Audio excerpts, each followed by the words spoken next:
when we were up there, we were working the Cambodian border at that time, and all the intelligence said that there was a couple of regiments of NVA that were starting to gather together and coordinate and starting to prepare. And they knew, the Army knew in advance that they had some big plans because it was almost Tet, it was around Tet time. And so what they did was is they said, well, we got an idea.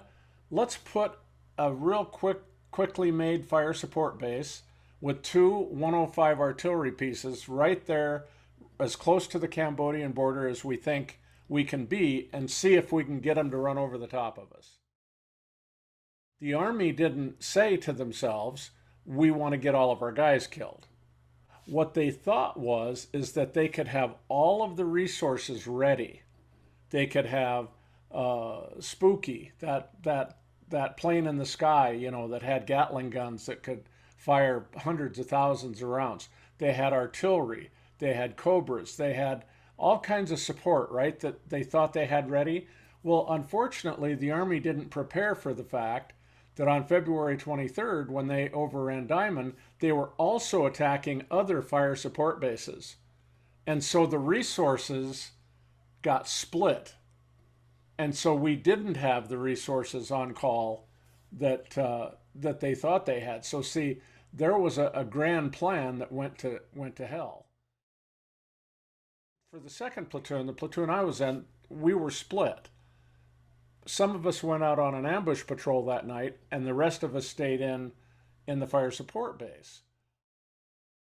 On the 22nd of February, there was an Arvin compound that was behind Diamond Fire Support Base, not very far away, and they had actually sent some people over to our base, and they said, "We've got intelligence that says you're going to get overrun tonight or tomorrow night." They knew it. I mean, they absolutely knew beyond a shadow of a doubt, and our military and their arrogance said, "Good, bring it on."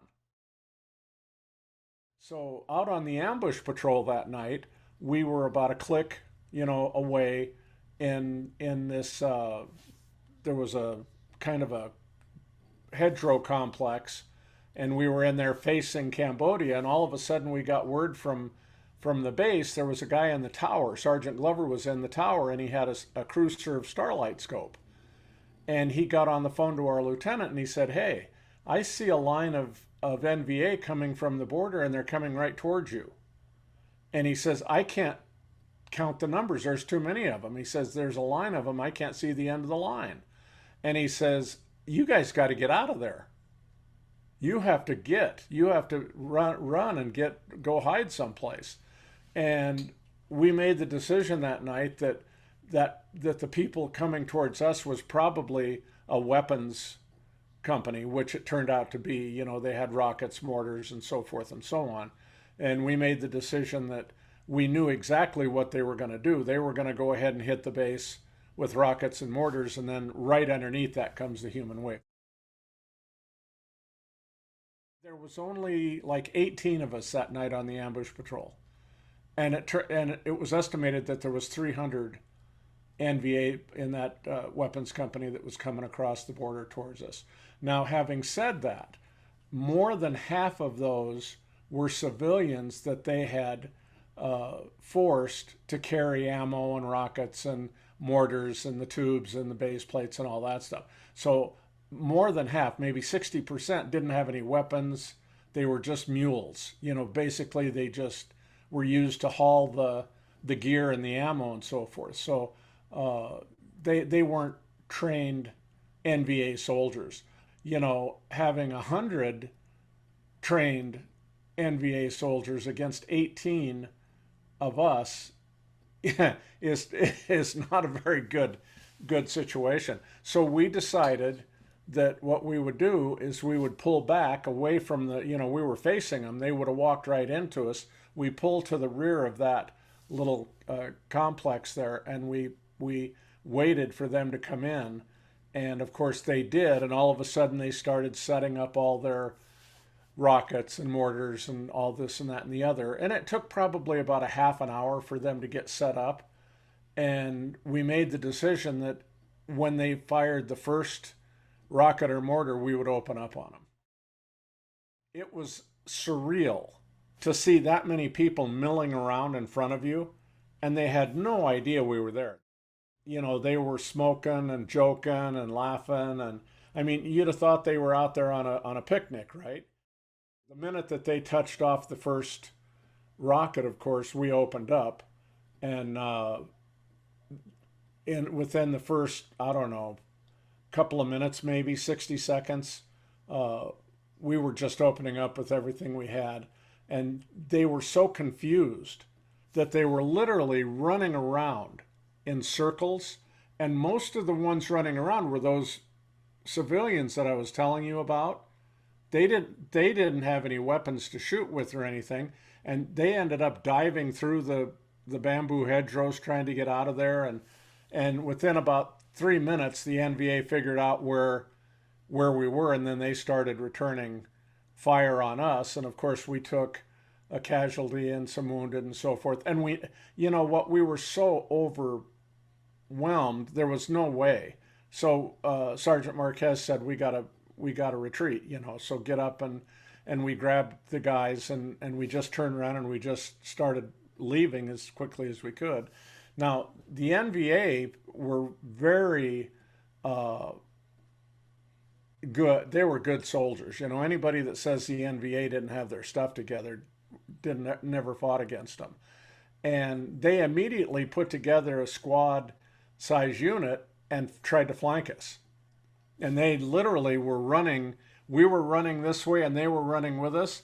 And we kind of intersected, and we were running right next to each other, and they didn't know it. They didn't know in the dark. They didn't know it was us. And we were picking these guys off. One, you know, as they were running towards us, we'd just pick them off as they were coming, and still running.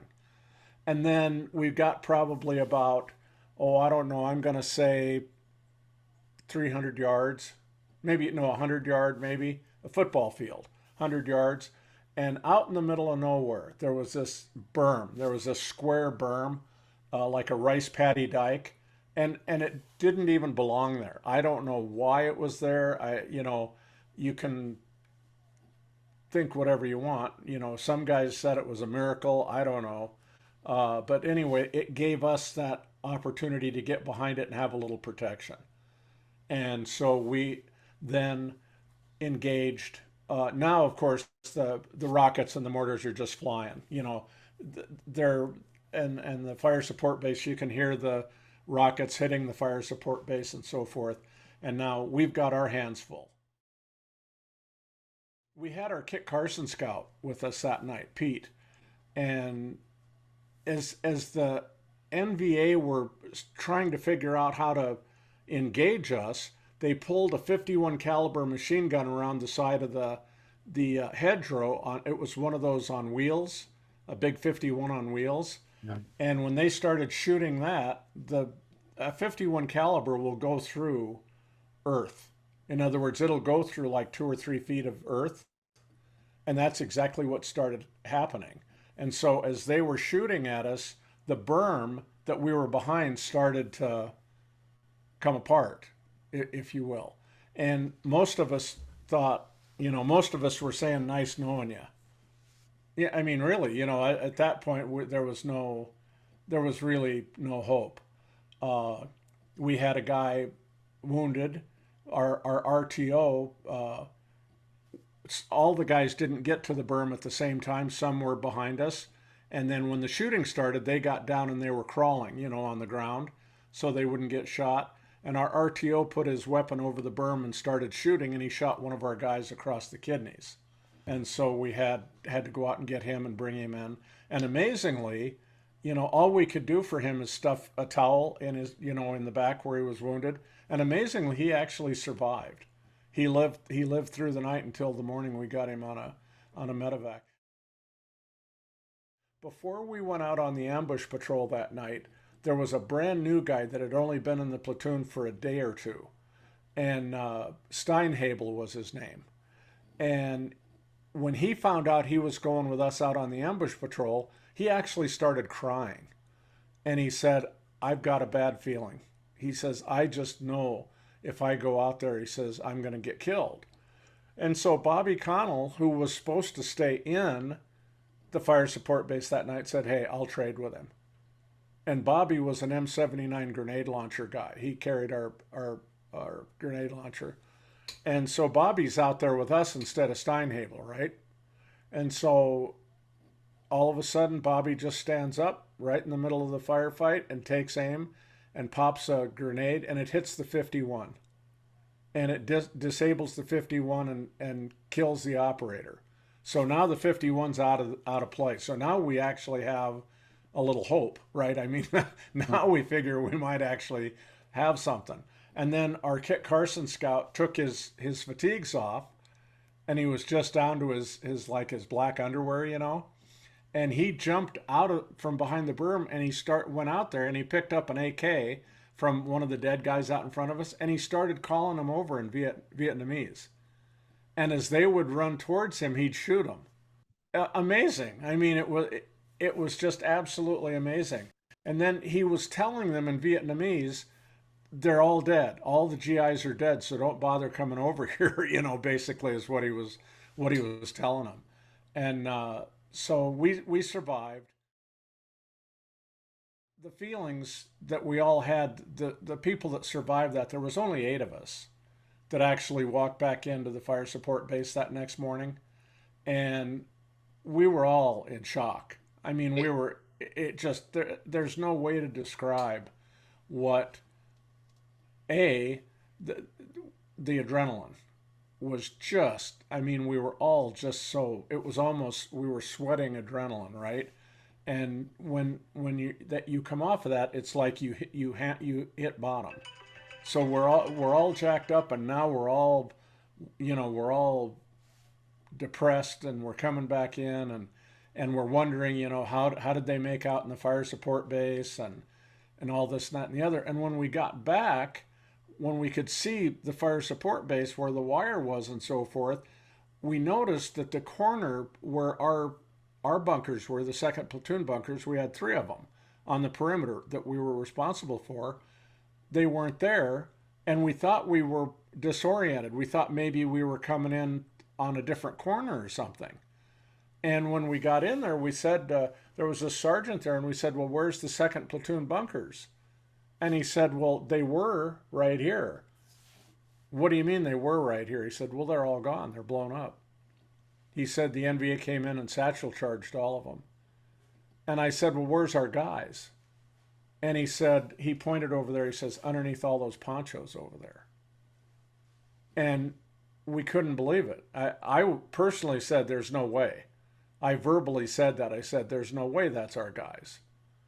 And he says, well, I'm sorry, but that's it.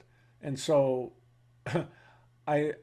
we're standing there, and I said, I don't believe it. So I went over and I knelt down to the poncho on the far left, and I pulled it, and it was Sugarbear Taylor, one of our guys. And I looked at him, and he just had this dead look, and he was a black guy, and he was kind of gray. You know, his skin was gray color. And I turned to the guys and I said, oh my God, it's Sugarbear. And the guys go, really? You know, everybody's in disbelief. So I went to the next one and the next one. And because we couldn't believe it. And it was all of our guys. So I stood up and I went over there, and all of us together, including Sergeant Marquez, just started crying. We broke down. We just started crying. And so how do you describe that kind of discouragement?